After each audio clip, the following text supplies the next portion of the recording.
కొంతమంది వ్యక్తులను చూస్తే వీళ్ళకి రాజకీయం అవసరమా అని అనిపిస్తుంది.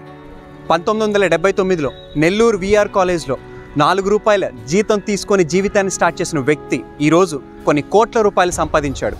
ఆ వ్యక్తికి రాజకీయం అవసరమా? కండక్టర్ కొడుకుగా పుట్టి 1,00,000 ఉద్యోగాలు సృష్టించిన వ్యక్తికి రాజకీయాలు అవసరమా? 5 మంది విద్యార్థులతో కోచింగ్ సెంటర్ స్టార్ట్ చేసి దేశవ్యాప్తంగా 28 రాష్ట్రాల్లో 600కి పైగా బ్రాంచ్లు, అలానే 6 లక్షల స్టూడెంట్స్తో ఈరోజు మహా సామ్రాజ్యాన్ని నిర్మించారు. అదే నారాయణ సంస్థ. మరి ఇటువంటి వ్యక్తికి రాజకీయాలు అవసరమా?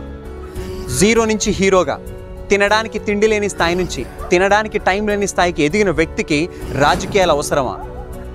సామాన్యంగా మనందరం ఇటువంటి వ్యక్తులకి రాజకీయం అవసరమా అని మనం అనుకుంటాం. కానీ 2014లోనే ఇటువంటి మాస్టర్ బ్రెయిన్, ఇటువంటి హార్డ్ వర్కర్, ఇటువంటి నిజాయితీపరుడు రాజకీయాల్లోకి అవసరం అని చెప్పి నారా చంద్రబాబు నాయుడు గారు ఆ రోజే టీడీపీలో నామినేటెడ్ పదవి ఇచ్చారు. ఆ రోజు నారాయణ గారు ఇచ్చిన పదవికే కాదు, పార్టీకే కాదు, నెల్లూరు ప్రజానికానికి కూడా న్యాయం చేయాలి అని చెప్పి ఎమ్మెల్సీ పదవి తీసుకొని ఆ రోజు నుంచి అభివృద్ధి మనకి తెలుసు. సిమెంట్ రోడ్లు కావచ్చు, అండర్ గ్రౌండ్ డ్రైనేజ్లు కావచ్చు, ఇంటింటికి తాగునీరు కావచ్చు, ఈరోజు 100కు పైగా పార్కులు, మున్సిపల్ స్కూల్స్లో అద్భుతమైన సిలబస్ ఇంప్లిమెంట్ చేశారు. ఈరోజు ఇక్కడ మేము చేస్తున్న ఈ ఘాటు కూడా నెల్లూరు నెక్లెస్ రోడ్ ఇక్కడిదే.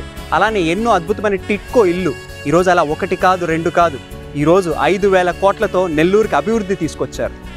మరి ఇప్పుడు ఆలోచించండి, నారాయణ గారికి రాజకీయాలు అవసరమా, లేకపోతే నెల్లూరు డెవలప్మెంట్కి నారాయణ గారు అవసరమా?